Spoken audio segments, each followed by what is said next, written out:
materia y forma, y de sustancia y accidente, que se da en el ente físico. El ente que es el punto de partida de todo nuestro conocimiento. Ahora vamos a tratar de comprender dos problemas que surgen de este análisis.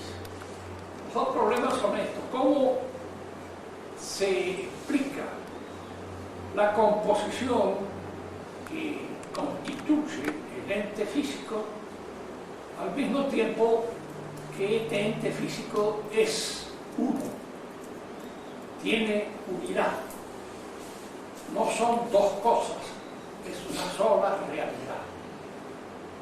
¿De qué modo se puede dar una composición que no afecta la unidad del ente? Primer problema.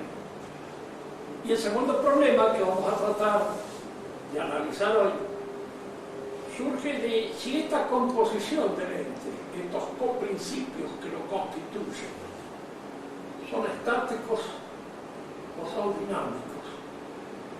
Es decir, son coprincipios de una constitución estable que no obra, o son coprincipios que al mismo tiempo son causas, y que estas causas se implican mutuamente. Causas son indicem causa, dice el dicho escolástico. Traducido significa que las causas se causan recíprocamente, que son una y la otra se concausan. Empecemos por la primera dificultad. Esta primera dificultad que consiste en ver cómo los coprincipios pueden estar constituidos de tal modo que no destruyan la unidad del ente.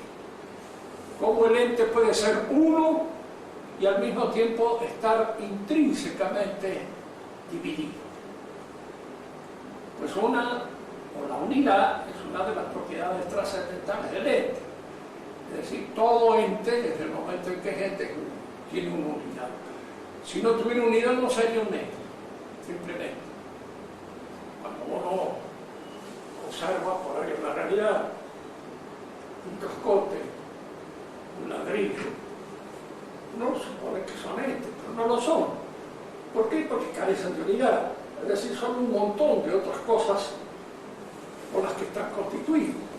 De manera que al no tener unidad, no tienen una entidad prácticamente definida. Es, para hablar de una manera más concreta todavía, el hombre cuando muere, el cadáver carece de unidad, se descompone, se corrompe, y al corromperse, la unidad incluso que puede persistir del cuerpo todavía como una proyección de su anterior entidad, se destruye. Para que un ente mantenga su unidad y al mismo tiempo esté constituido por dos coprincipios, estos dos coprincipios tienen que estar uno en potencia y otro en acto. Si los dos estuvieran en acto, serían dos entes, serían dos realidades. Supongamos, por ejemplo, el caso materia, forma. Si la materia fuera una constitución cosista, fuera algo entitativamente distinto de la forma, al componer con la forma serían dos cosas. La materia no tiene esa entidad. Fíjense que esto es importante porque en general el materialismo, sobre todo cuando es muy grueso, es decir, muy grosero desde el punto de mira del análisis filosófico, como puede ser el materialismo de Horkheimer, no el de Marx, porque el de Marx no es un materialismo grosero.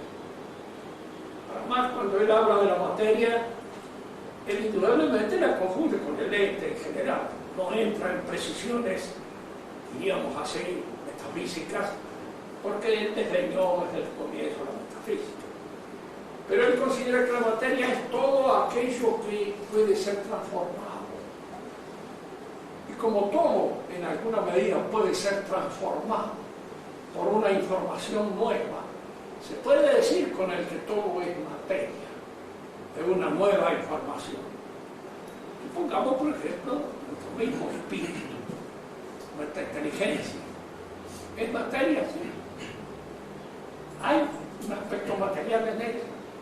Eso que los griegos llamaban el nous pasetikó, o sea, el elemento paciente del intelecto, aquel que recibe de las formas esenciales exteriores la información propia de la ciencia. Entonces, si recibe una información, es transformado por esa información. Antes de tener el conocimiento de tal cosa, no es lo mismo que después de tener. Y si después de tener ese conocimiento hay una nueva información, es porque hay en el conocimiento, en el pensamiento, en el espíritu humano, una disposición pasiva para recibir una información. Y toda disposición pasiva para recibir una información es materia en el pensamiento clásico. Indudablemente, estoy hablando un poco familiarmente, más no conocía el pensamiento tradicional, aristotélico, tomista, no lo conocía. No es porque fuera ignorante. La tesis de Mar es sobre la filosofía griega. Conocía el griego perfectamente bien y lo leía incluso en su época ya viejo. Lo leía como me gustaría para verlo a mí, pero él lo leía. Sí, había ido a una muy buena escuela, no tenía dinero, había ido a una buena escuela y había tenido una información muy buena en su juventud y que conservó a lo largo de eso. Pero indudablemente el pensamiento aristotélico lo dio por terminado. Lo había leído probablemente en la historia de la filosofía de Hegel. Hegel dice una cosa con respecto a todo el pensamiento tradicional, escolástico. Yo he pasado por sobre todo eso, calzado con las botas de las 1000 lenguas. Dice, de manera que si pasó con una salación por todo el pensamiento tradicional, no hay que pedirle una sola explicación, no lo conocía. Lo ignoraba rotundamente. Y esta ignorancia parecía en ellos no como una ignorancia, sino parecía como un elemento progresista, como un saber. Se habían dejado de lado esas cosas, que se consideraban desde ya benignas. La razón es bastante compleja, difícil de escogitar y que no se puede explicar así en 2 palabras. Tenemos que tener más tiempo para explicar por qué se produjo. Porque un intelectual del tamaño de Hegel, en un momento determinado, porque no es cualquier cosa, es una de las grandes mentalidades de eso que yo llamo el pensamiento ideológico del siglo pasado, para distinguirlo del pensamiento tradicional. Es otra cosa, pero no es una cosa, diríamos así, a la cual se puede tildar pura y simplemente de haber ignorado totalmente la historia de la filosofía. Él escribió una historia de la filosofía, de manera que debió haber estudiado, debió haber pensado en eso, pero indudablemente él daba por terminadas ciertas actitudes, ciertas formas de encarar la realidad que no estaban tan prescriptadas como él pensaba, ni que habían sido ya completamente dejadas de lado a partir de Descartes. El pensamiento entonces tradicional es desconocido para él. Marx tiene una idea de la materia que es una idea que está recogida en el pensamiento tradicional escolástico. El escolástico lo diría así, que tiene razón en la medida de que todo puede ser objeto de una transformación o de un cambio.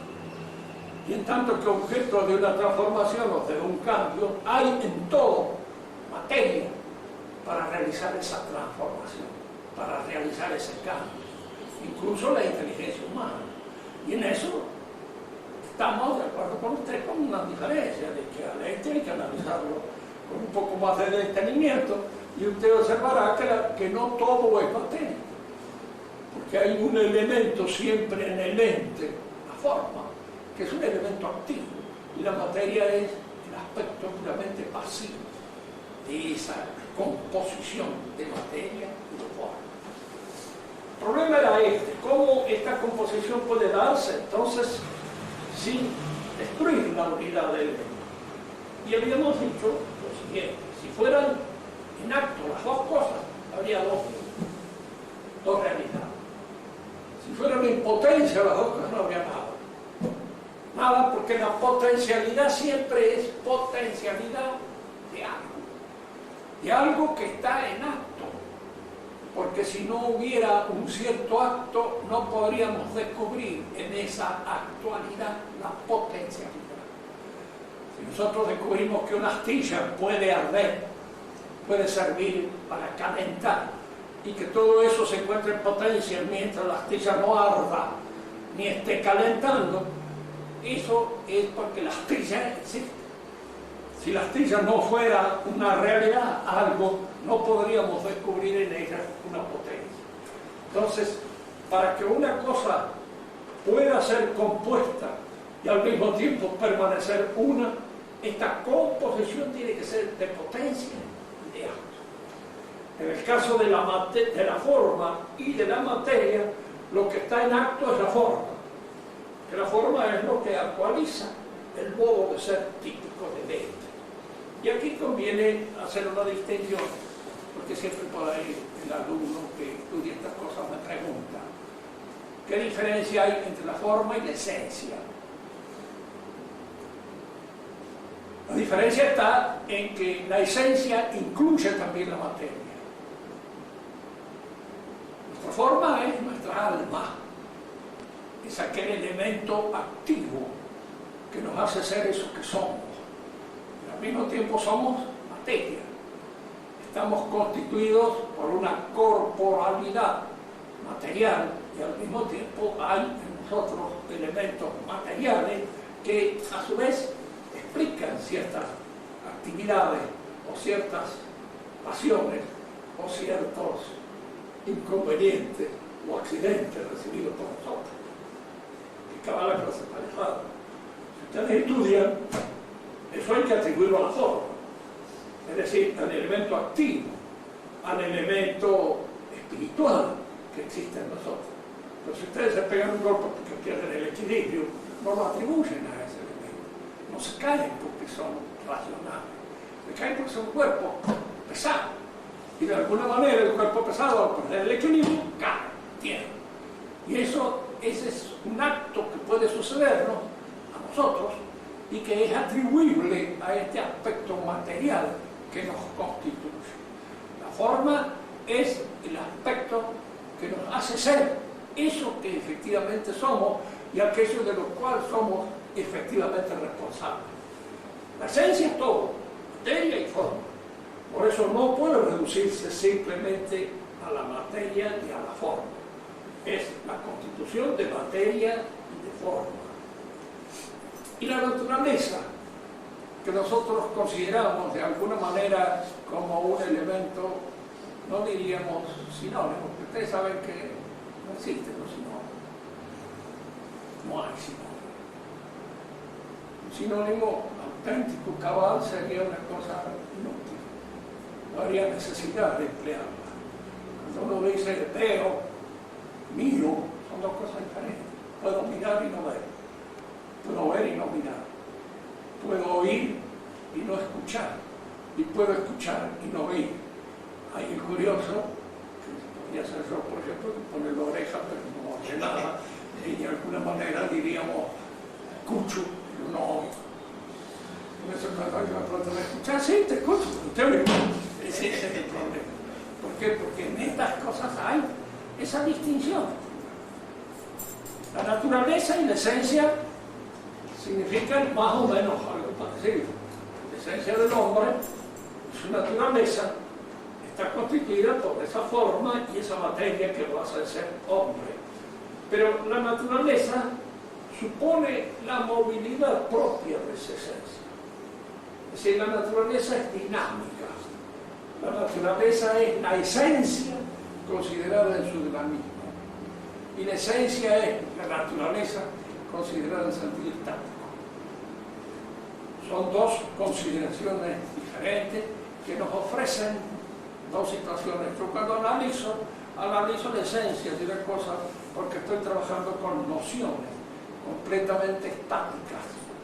Pero cuando uno, médico, obra sobre la naturaleza humana, está obrando sobre algo dinámico, sobre algo que en alguna medida todavía no ha acabado.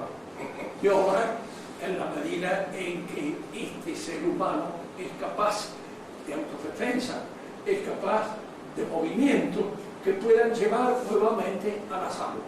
Y eso constituye su naturaleza. Materia y forma entonces están en la misma línea del acto y la potencia.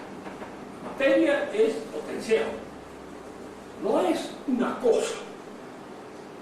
Nosotros tenemos la tendencia de cosificar la materia, de creer que la materia es una cosa.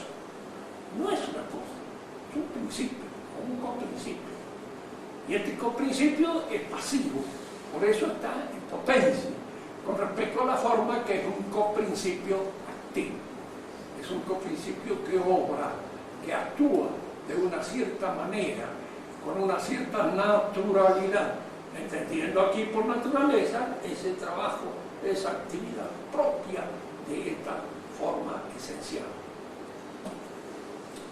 En la composición de sustancia y accidente aparecen otra vez estas nociones de materia y de forma. Pero aquí son al revés. Es decir, lo más importante es lo que está en potencia y lo menos importante es lo que está en acto. La sustancia está en potencia. ¿Por qué? Porque eso que soy yo me manifiesto a través de una serie de accidentes que me identifican efectivamente. Son mis accidentes. Son los accidentes que sostienen la sustancia. Son los accidentes que revelan y manifiestan la sustancia. Pero no son la sustancia. Lo que yo puedo observar en un ser humano, por ejemplo, tomándolo como modelo de esta interpretación, de este análisis, lo que yo puedo observar son siempre elementos accidentales. Su estatura, su peso, su color, los gestos, las palabras. Entonces fíjense que nosotros no podemos ver y observar la inteligencia, pero la podemos conocer a través de las respuestas, a través de los actos. Podemos conocer también al imbécil declarado, completo, en la medida en que obra como tal. Y al obrar como tal, hacer cosas absurdas, estúpidas, damos cuenta de que le falta algo. Me salí acá 5 pesos. Le falta algo en su inteligencia. ¿Sí? Ahora, la inteligencia no lo observamos. Ahora, esos actos inteligentes están sostenidos por una facultad, que es la inteligencia. Como los actos voluntarios están sostenidos por la facultad, que es la voluntad. Facultades ambas inorgánicas. No son orgánicas. La facultad aprensiva de la mano es una facultad orgánica. Yo tomo esto con la mano, lo manejo, puedo. Con mi voluntad no puedo tomar nada. Puedo aprender algo con mi voluntad. Y sin embargo, obro voluntariamente cuando de alguna manera impongo mi voluntad. Es decir, la voluntad es el movimiento, la fuerza, la energía que dispone el espíritu. Y siempre está obrando de conformidad con aquello, con aquel bien que le señala el entendimiento.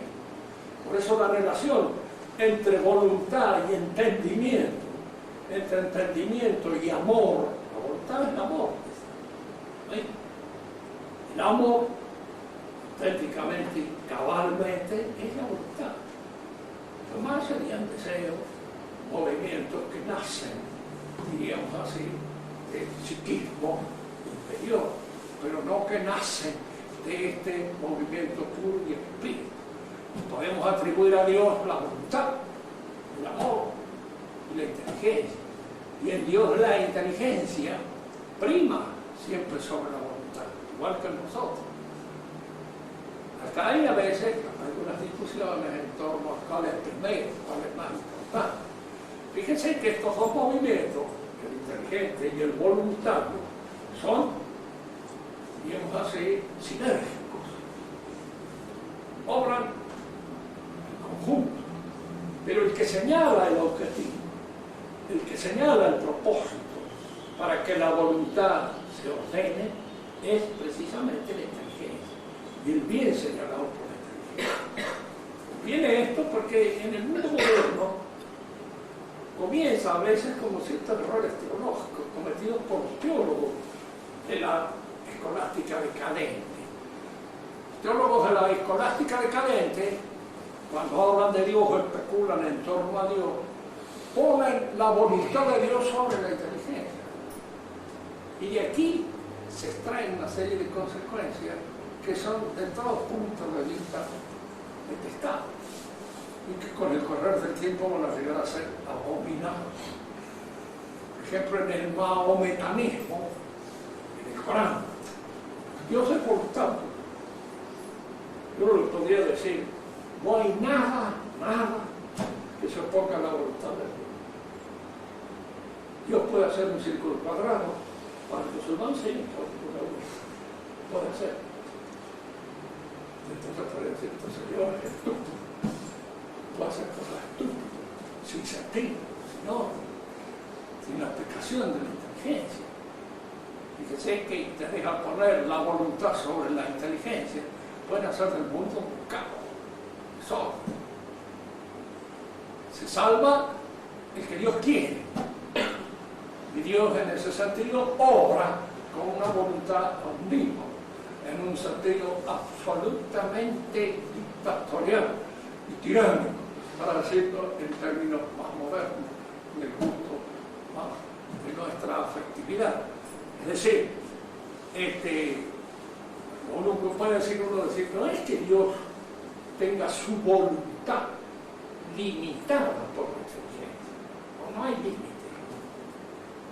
Que ahí es una voluntad esclarecida por la inteligencia. Es una voluntad omnisciente, es una voluntad inteligente, no es una voluntad imbécil. Dios no puede querer cosas absurdas. ¿Por qué? Porque iría contra la inteligencia misma divina. La inteligencia divina siempre obra de una manera conforme a su sabiduría, conforme a su omnisciencia.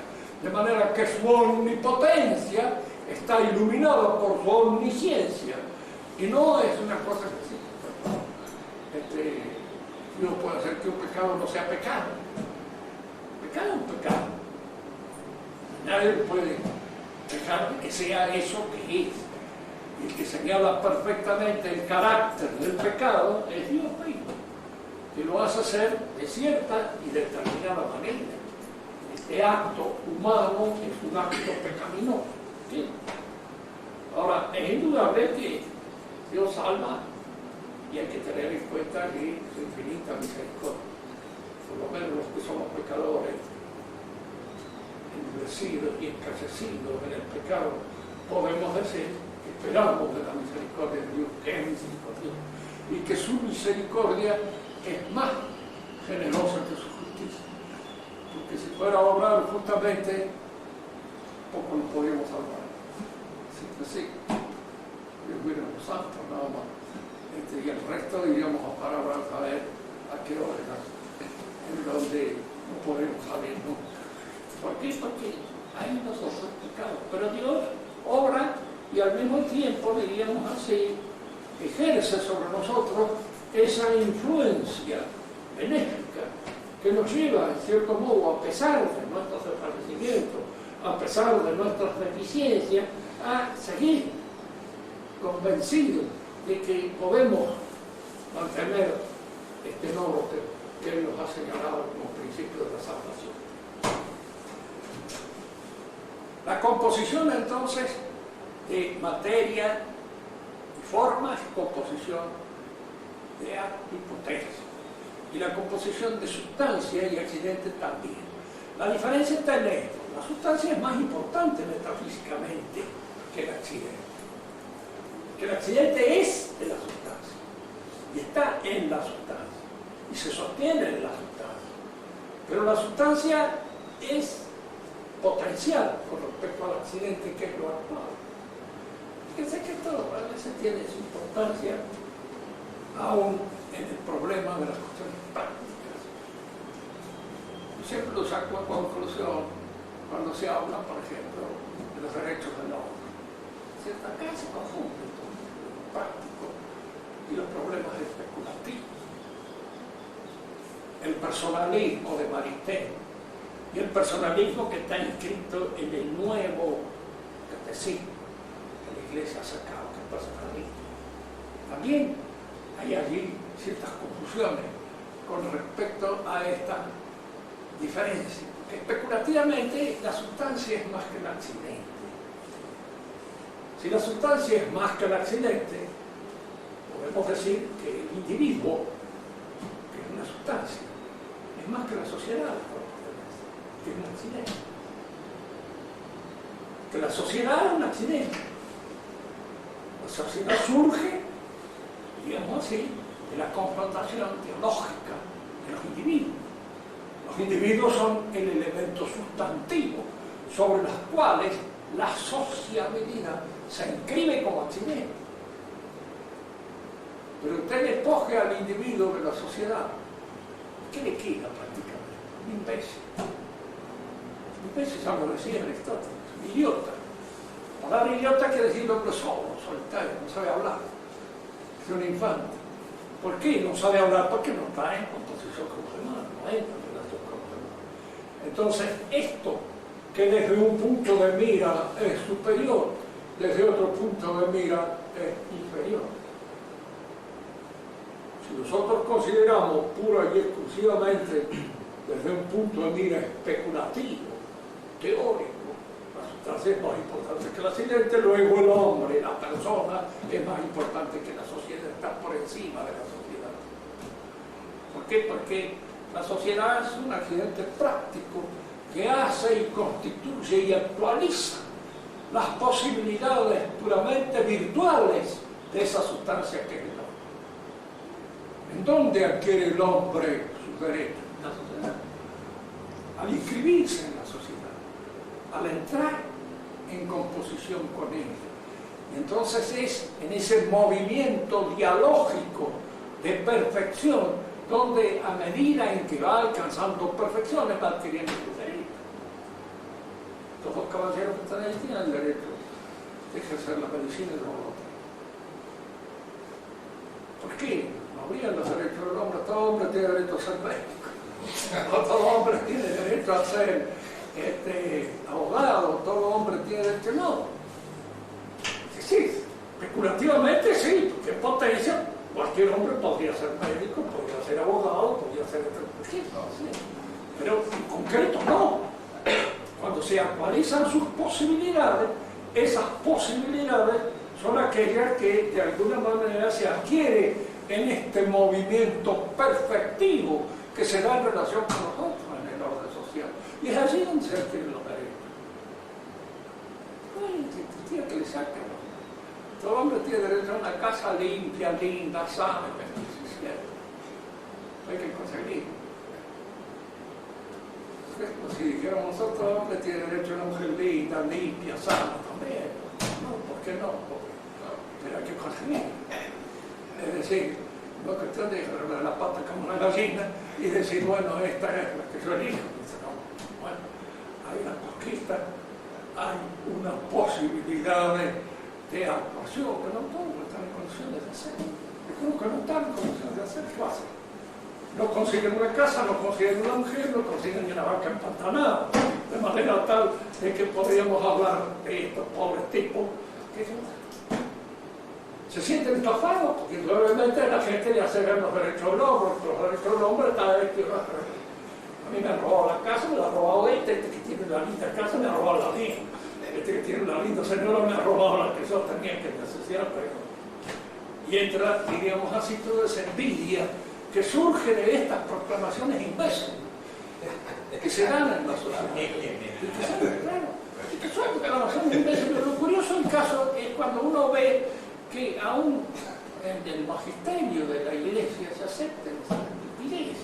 Cuando se han combatido siempre, y se han combatido ¿por qué? No por gente de combate, sino porque son idiotas. Y eso es lo que se ha dicho, el Parlamento existe, esto que es absurdo, esto es una cosa estúpida. Y con esto no hacemos nada más que alentar un montón de envidia que van a significar siempre un inconveniente en el orden social como consecuencia de esto. Está bien ser generoso en todo lo que se quiera, pero hay que dar más por una cosa de lo que ella realmente vale. Claro, porque esto es feo. Uno podría decir, por ejemplo, así, compasión por los humildes, por los tipos, todo eso está bien. Bien, bien. Pero no puede usted decir, mire, vea, los humildes son los más inteligentes. La sociedad hay un grupo inteligente que son los que hay que consultar cuando uno tiene que saber algo acerca de una realidad determinada. Entonces consulta a los que conocen, a los que han estudiado, a los que de alguna manera significa eso. Porque se consulta al sacerdote, que estudia teología. Consulta a él.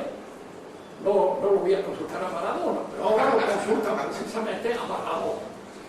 Él es el que puede hablar sobre la iglesia y él es el que puede hablar sobre un montón de cosas más para las cuales ni está preparado.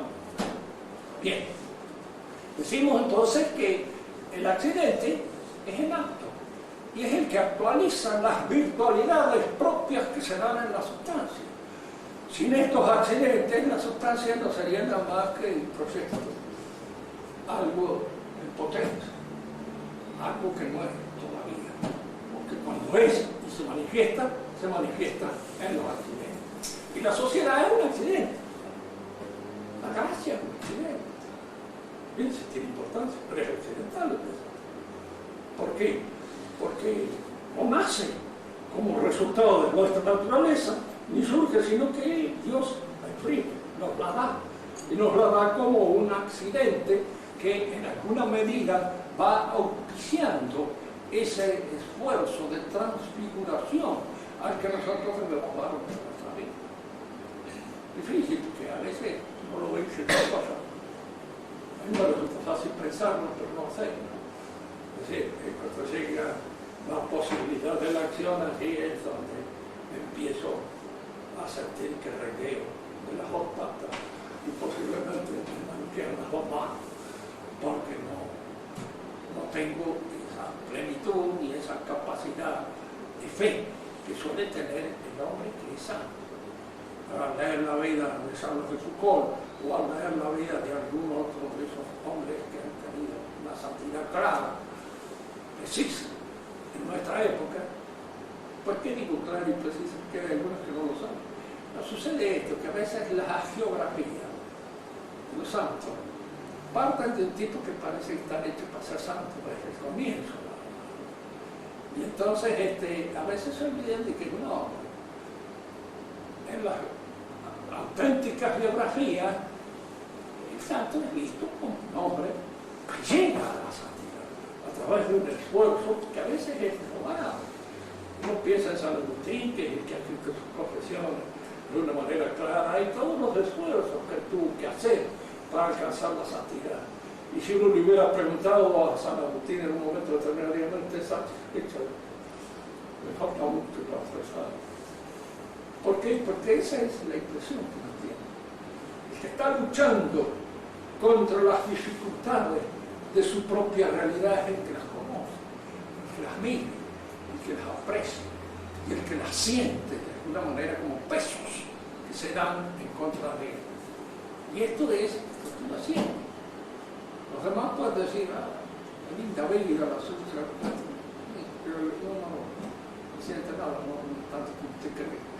Yo a veces pienso en lo que me cuesta alcanzar cierta decencia, aunque me cuesta alcanzar. De otro modo, y las tentaciones que a uno convierten en una especie de vaivén, de cosas a veces Estamos entonces en este asunto. La sustancia es metafísicamente considerada más que el accidente. Pero la sustancia se realiza a través de los accidentes. Y es en los accidentes como nosotros medimos el valor de la sustancia. Porque es a través de los actos inteligentes como se mide el valor de una inteligencia. No podemos decir, este es muy inteligente, pero nunca ha hecho nada.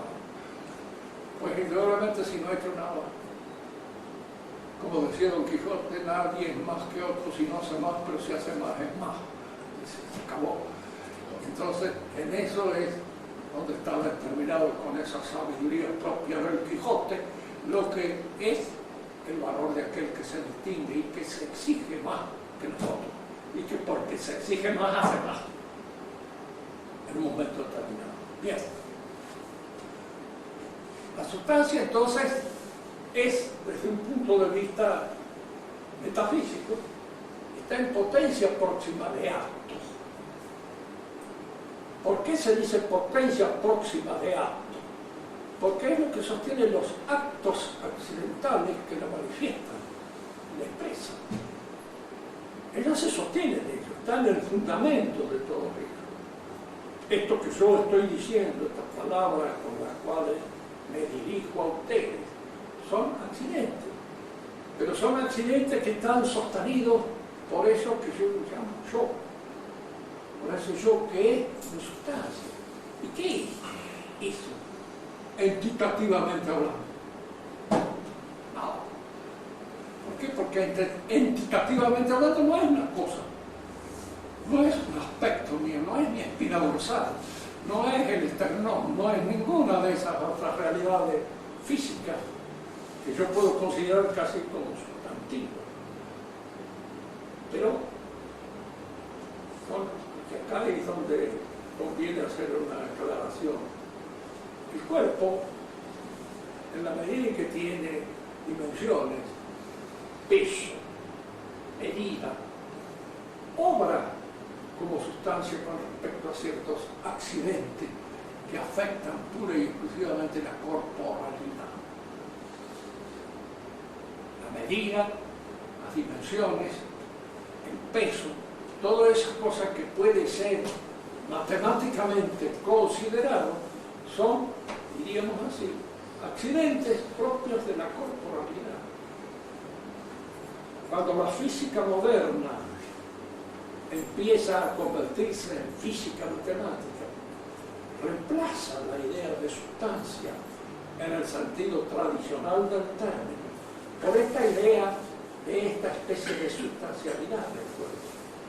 No es pues que el cuerpo no cumpla funciones sustantivas con respecto a esos accidentes que corresponden. Cuando mido o peso, es un cuerpo, y es el cuerpo el que responde de esos accidentes que yo descubro, sus medidas, peso, la velocidad, etcétera, etcétera, que puedo yo encontrar en él. Y por eso el cuerpo en un momento determinado puede convertirse en un sustituto de la sustancia, sobre todo para todos aquellos aspectos cuantitativos que son capaces de ser medidos, pero no para los aspectos cualitativos, porque los aspectos cualitativos escapan a esta mensuración y escapan por ende a esta referencia pura y exclusiva a la corporalidad. Porque a mí me interesa dejar en ustedes más o menos claro de que la corporalidad puede ser un sustituto de la sustancia, ¿no es cierto?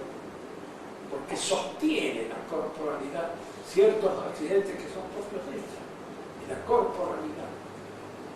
Cuando la física se limita pura y exclusivamente a esta observación de los elementos cuantitativos y mensurables que se dan en la corporalidad, se convierte en la física matemática, la física moderna.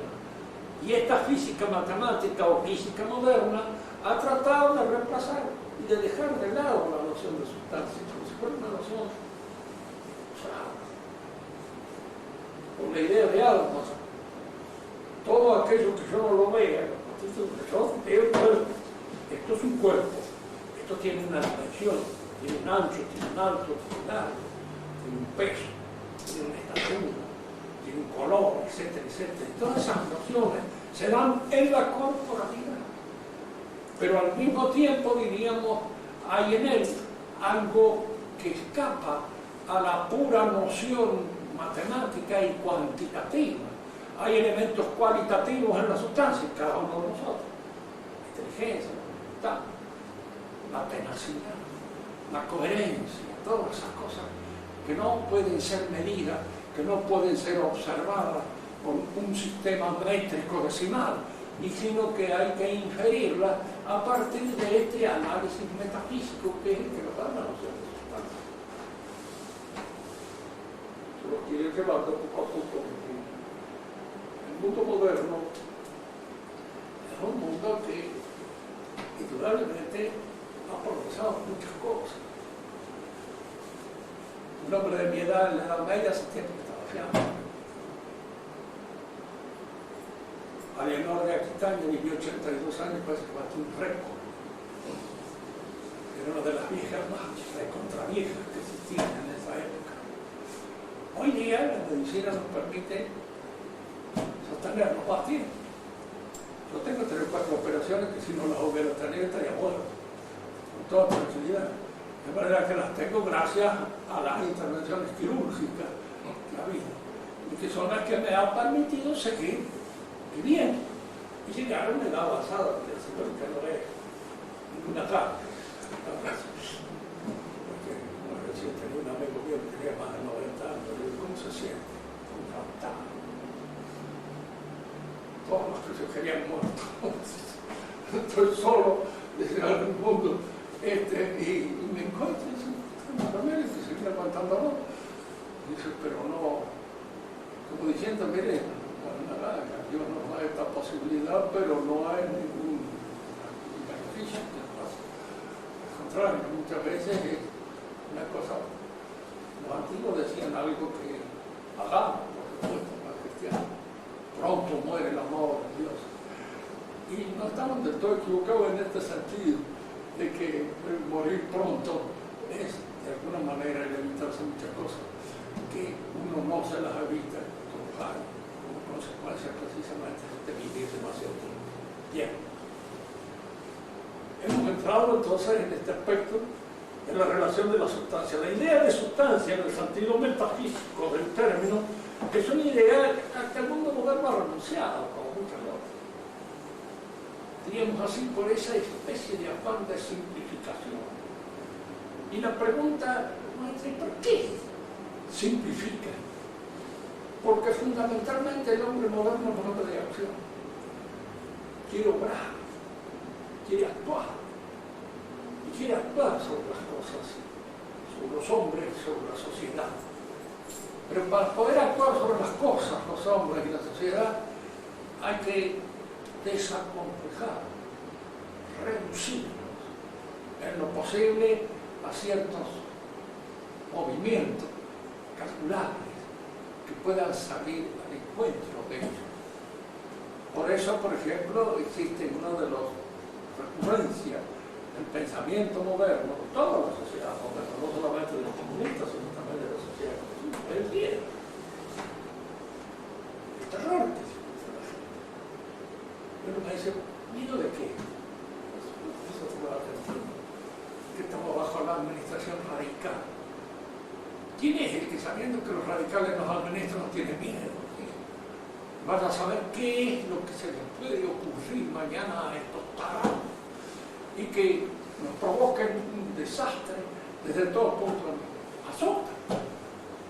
Y el hombre asustado, indudablemente, si se asusta mucho, pierde un poco el control de sus cosas. Y al perder el control deja de ser un hombre libre.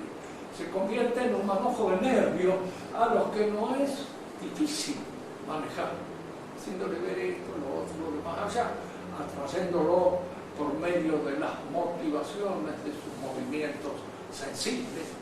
Es una forma de dominar.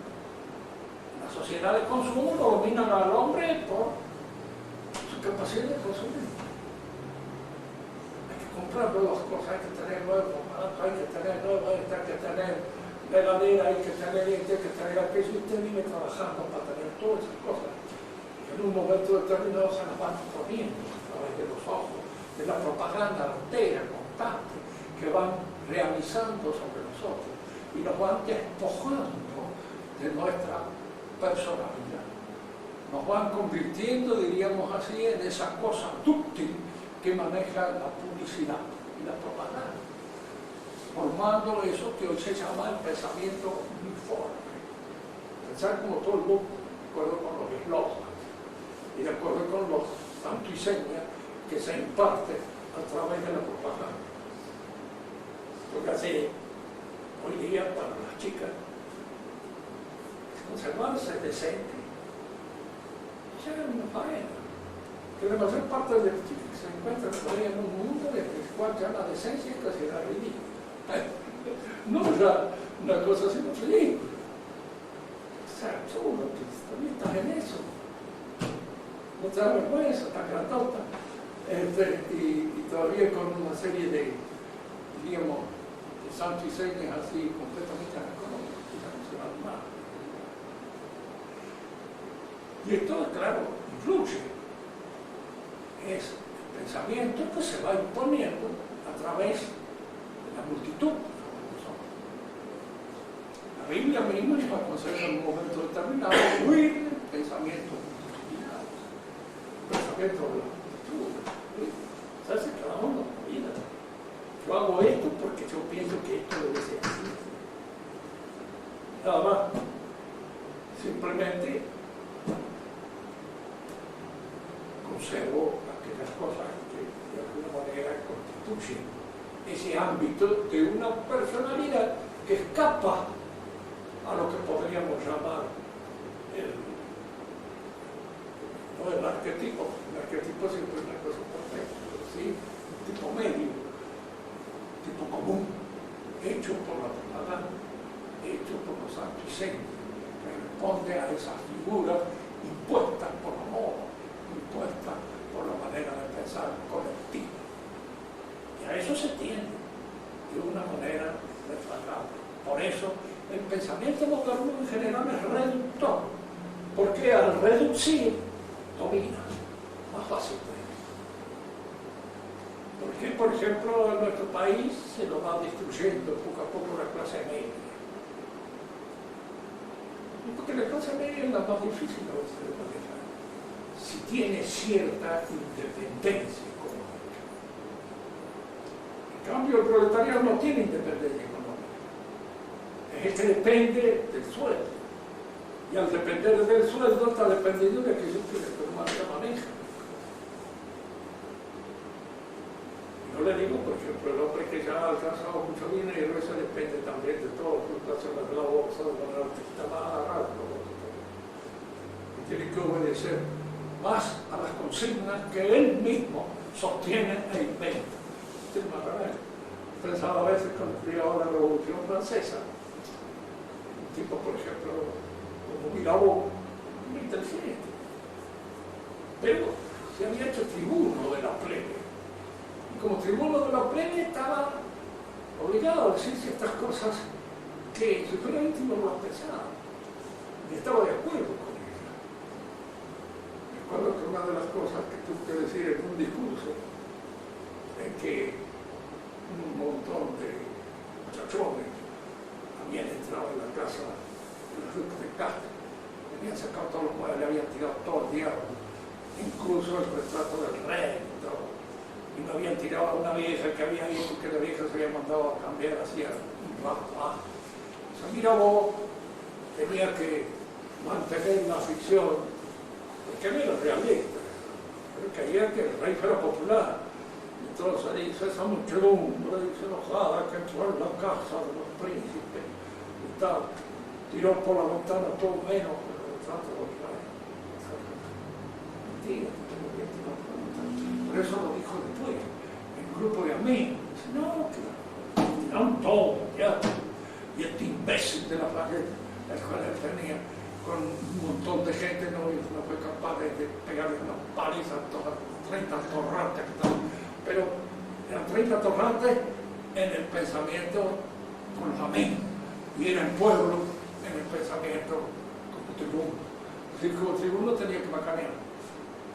Y era hijo, y en alguna medida diríamos así, esclavo de sus macaneos, porque eso era lo que le daba importancia dentro de la muchedumbre de los colonizados.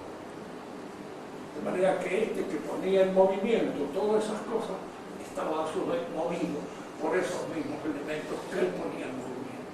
Él era un esclavizador esclavo, y de eso está lleno en este mundo, sobre todo aquellos que creen que lo manejan y en realidad son tan víctimas de las cosas que ellos inventan casi como nosotros. Porque con estas cosas, un hombre pone una empresa es de él, pero llega un momento determinado que la empresa lo absorbe y se lo traga. ¿Por qué? Porque no puede hacer otras cosas.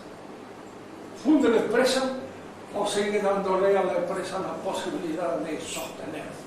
Y la posibilidad de sostenerla es, de alguna manera, diríamos, metiéndose él cada vez más en ese mecanismo que él ha inventado.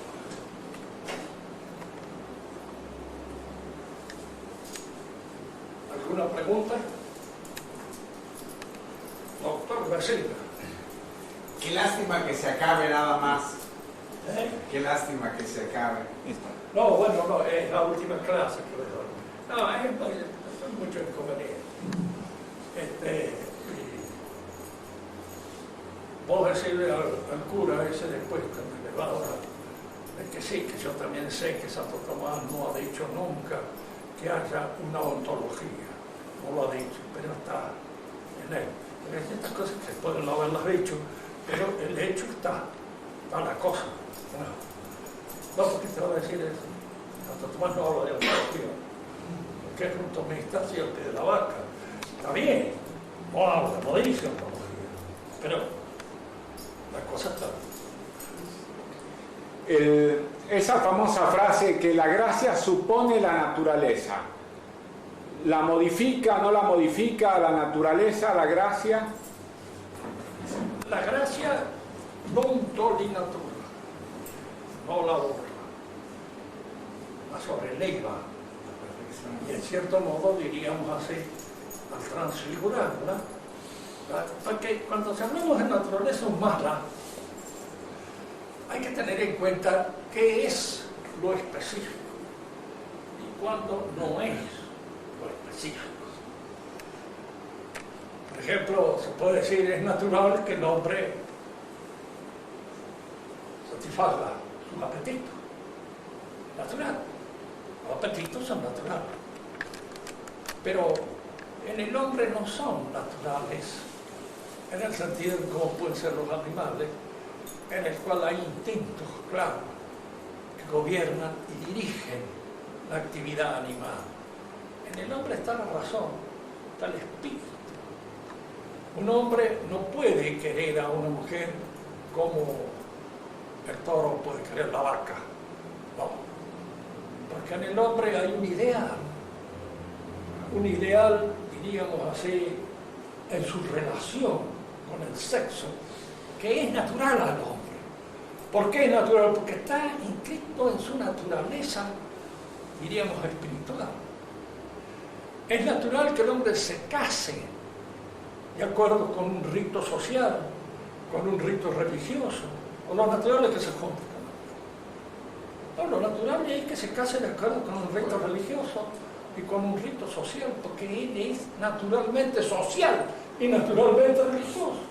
Y entonces esas dos instancias son tan naturales como todas las otras y deben ser cumplidas, con la diferencia de que las superiores de alguna manera dominan y dirigen a las inferiores. La gracia entra en el hombre, diríamos, regula su naturalidad y la encadena hacia los fines superiores, no para los cuales está hecho, porque indudablemente el hombre no ha sido hecho para gozar de la visión beatífica. No es natural eso, es una gracia dada. Y como gracia, diríamos así, se impone a la naturaleza, pero tampoco es contraria a lo que podríamos llamar la tensión propia de la naturaleza. Porque la tensión propia de la naturaleza humana es conocer la causa de las causas, es conocer a Dios. Eso de alguna manera está inscrito en el conocimiento natural, pero el hombre no lo logra. La gracia le permite de alguna manera ese encuentro mucho más allá de lo que él naturalmente podía aspirar o podía, diríamos, tener como posibilidad. Nosotros cuando conocemos lo que Dios ha hecho. Y en este conocimiento de las cosas que Dios ha creado, nos ponemos en contacto con Él. De manera que este es un movimiento natural en el hombre. Pero la posibilidad de encontrarnos en la visión beatífica es una posibilidad que no está en nuestra naturaleza. Pero que tampoco nuestra naturaleza rechaza totalmente. No la rechaza. No la tiene en cuenta.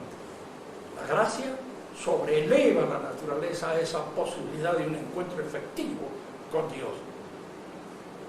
Y al sobrelevarla, no la borra, no la elimina, sino que la dirige por un camino que naturalmente no tiene acceso, pero que la gracia le permite ese acceso humano.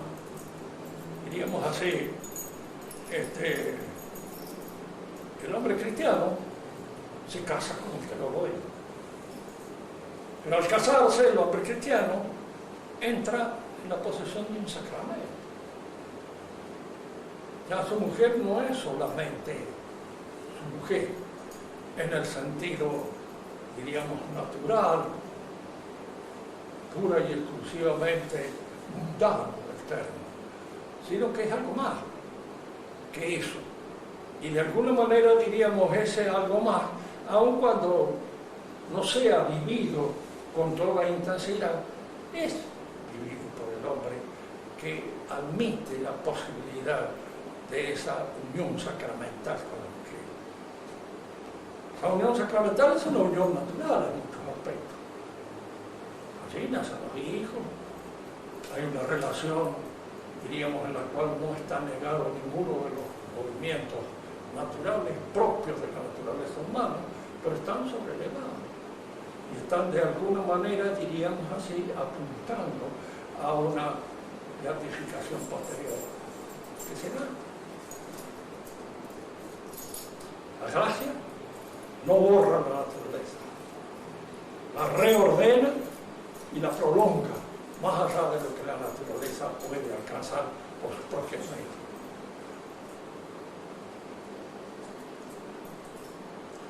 Yo naturalmente de Dios puedo conocer, puedo saber que Dios existe. Eso no es solamente objeto de fe, es objeto también de razón. La razón me permite indicar eso. Pero que Dios me quiere a mí, personalmente, eso es una cosa que se usa por fe. No lo puedo saber por razón, no sé. Pero que sí, pero no lo puedo saber, y que tiene alguna preocupación. El ángel de la guardia, del cual me decía, son una verdad de fe. No se puede negar que haya un ángel de la guardia para cada uno de nosotros. Negarlo sería ir contra la fe. Ahora, ¿lo hemos visto alguna vez? ¿Hemos estado en contacto con él? Yo una sola vez creo que lo sentí un poco, pero me parece que es imaginación mía. Una vez que veníamos con un amigo y habíamos tomado unos tragos bastante de más y veníamos a 150 kilómetros en una bicicleta y agarramos un chancho en el camino. Volando. Yo en el aire sentí que alguien me sostenía, porque después aterricé en un pantano que había a la orilla del camino, como una lancha montada. No me quedó un botón en el saco de cuero que llevaba, pero no me la nada, como si no me hubiera caído. Salí y el otro se había roto el hombro, pero veníamos. Yo calculo que ahí el ángel actuó, pero no estoy muy seguro tampoco. No lo puede demostrar. Por si acaso le rezo, sí. Muchos cortes no me da, conozco. pero sí, está. Era culpa mía. Bueno, entonces dejamos esto para otro tiempo. Y va a decirle al cura que sí, que yo sé, quizás que Tomás no ha hecho eso, pero que está implícito. Sí, hay muchas cosas que también para él pueden decir que no está en las escrituras de que la Virgen María haya sido concebida sin pecado. Pero, digamos, los teólogos sacan de las verdades reveladas esta otra verdad que surge como un elemento que se encuentra implícito. También en el pensamiento tomista existe muchas cosas. Santo Tomás lo ha dicho. Es el método del que es bueno. Entonces, podría en forma articular, visitarlo y platicar de estas cosas más frecuentemente, ya que no puede venir, yo puedo ir.